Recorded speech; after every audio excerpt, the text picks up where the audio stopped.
بسم اللہ الرحمن الرحیم۔ میں نے رسول اللہ صلی اللہ علیہ وسلم کو دیکھا جہاں یہ کہا کہ نبی کریم صلی اللہ علیہ وسلم ایک قوم کی کوڑی پر تشریف لائے اور آپ نے وہاں کھڑے ہو کر پیشاب کیا۔ رسول کریم صلی اللہ علیہ وسلم نے فرمایا، ایک شخص راستے پر چل رہا تھا کہ اس نے وہاں کانٹے دار ڈالی دیکھی، اس نے اسے اٹھا لیا تو اللہ تعالیٰ نے اس کا یہ عمل قبول کیا اور اس کی مغفرت کر دی۔ رسول اللہ صلی اللہ علیہ وسلم نے فیصلہ کیا تھا جب کہ راستے کی زمین کے بارے میں جھگڑا ہو تو 7 ہاتھ راستہ چھوڑ دینا چاہیے۔ میں نے عبداللہ بن یزید انصاری رضی اللہ عنہ سے سنا، جو عادی بن ثابت کے نانا تھے، کہ نبی کریم صلی اللہ علیہ وسلم نے لوٹ مار کرنے اور مسئلہ کرنے سے منع فرمایا تھا۔ نبی کریم صلی اللہ علیہ وسلم نے فرمایا، زانی مومن رہتے ہوئے زنا نہیں کر سکتا، شراب خوار مومن رہتے ہوئے شراب نہیں پی سکتا، چور مومن رہتے ہوئے چوری نہیں کر سکتا، اور کوئی شخص مومن رہتے ہوئے لوٹ اور غارت گری نہیں کر سکتا کہ لوگوں کی نظریں اس کی طرف اٹھی ہوئی ہوں اور وہ لوٹ رہا ہو۔ سعید اور ابو سلمہ کی بھی حضرت ابو ہریرہ رضی اللہ عنہ سے باحوالہ نبی کریم صلی اللہ علیہ وسلم اسی طرح روایت ہے، البتہ ان کی روایت میں لوٹ کا تذکرہ نہیں ہے۔ رسول کریم صلی اللہ علیہ وسلم نے فرمایا، قیامت اس وقت تک قائم نہ ہوگی جب تک ابن مریم کا نزول ایک عادل حکمران کی حیثیت سے تم نہ ہو لے۔ وہ صلیب کو توڑ دیں گے، سوروں کو قتل کر دیں گے اور جزیہ قبول نہیں کریں گے۔ اس دور میں مال و دولت کی اتنی کثرت ہو جائے گی کہ کوئی اسے قبول نہیں کرے گا۔ نبی کریم صلی اللہ علیہ وسلم نے غزوہ خیبر کے موقع پر دیکھا کہ آگ جل رہی ہے۔ آپ صلی اللہ علیہ وسلم نے پوچھا، یہ آگ کس لیے جلائی جا رہی ہے؟ صحابہ رضی اللہ عنہم نے عرض کیا کہ گدھے کا گوشت پکانے کے لیے۔ حضرت صلی اللہ علیہ وسلم نے فرمایا کہ برتن جس میں گدھے کا گوشت ہو توڑ دو اور گوشت پھینک دو۔ اس پر صحابہ بولے، ایسا کیوں نہ کر لیں کہ گوشت تو پھینک دیں اور برتن دھو لیں؟ آپ نے فرمایا کہ برتن دھو لو۔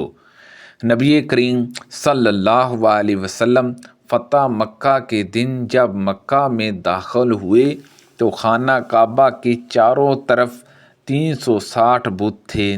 آپ صلی اللہ علیہ وسلم کے ہاتھ میں ایک چھڑی تھی جس سے آپ ان بتوں پر مارنے لگے اور فرمانے لگے کہ حق آ گیا اور باطل مٹ گیا۔ انہوں نے اپنے حجرے کے سائبان پر ایک پردہ لٹکا دیا تھا جس میں تصویریں بنی ہوئی تھیں۔ نبی کریم صلی اللہ علیہ وسلم نے جب دیکھا تو اسے اتار کر پھاڑ دیا۔ عائشہ رضی اللہ عنہا نے بیان کیا کہ پھر میں نے اس پردے سے 2 گدھے بنا ڈالے۔ وہ دونوں گدھے گھر میں رہتے تھے اور نبی کریم صلی اللہ علیہ وسلم ان پر بیٹھا کرتے تھے۔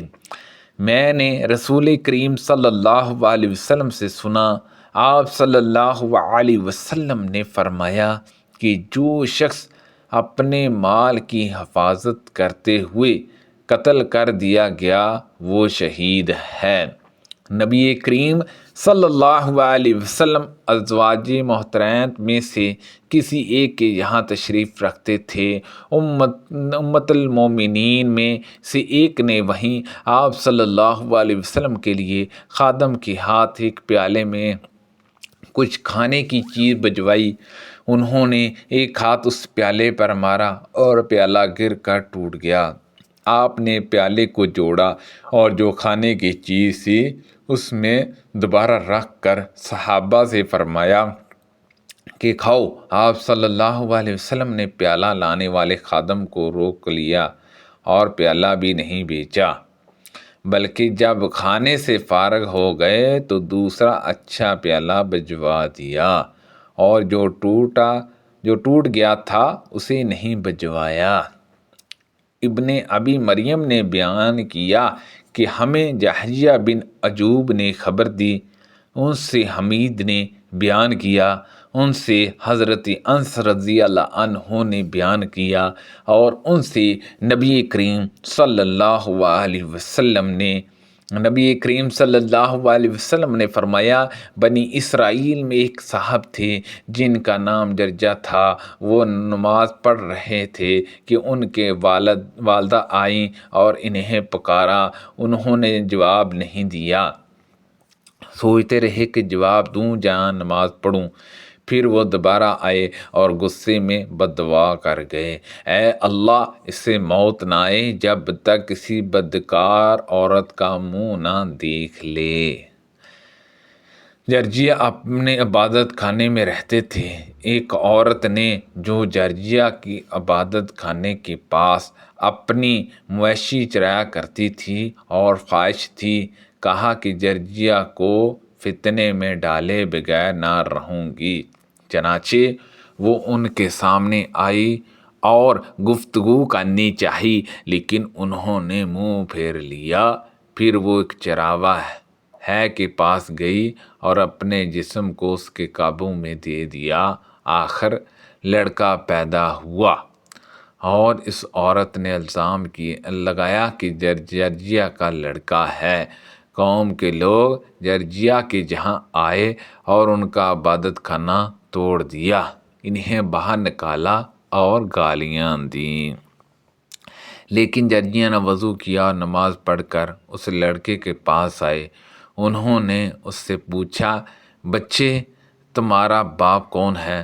بچہ خدا کے حکم سے بول پڑا کہ چراواہ۔ قوم خوش ہو گئی اور کہا کہ ہم آپ کے لیے سونے کا عبادت خانہ بنوا دیں۔ جرجیہ نے کہا کہ میرا گھر تو مٹی ہی سے بنے گا۔ سبحان اللہ عز و جل۔ اللہ پاک سے دعا ہے کہ اللہ پاک ان حدیثوں پر عمل کرنے کی توفیق عطا فرمائے۔ اللہ پاک ہم سب کو صحت و تندرستی عطا فرمائے، آمین، بجاہ النبی الامین صلی اللہ علیہ وسلم۔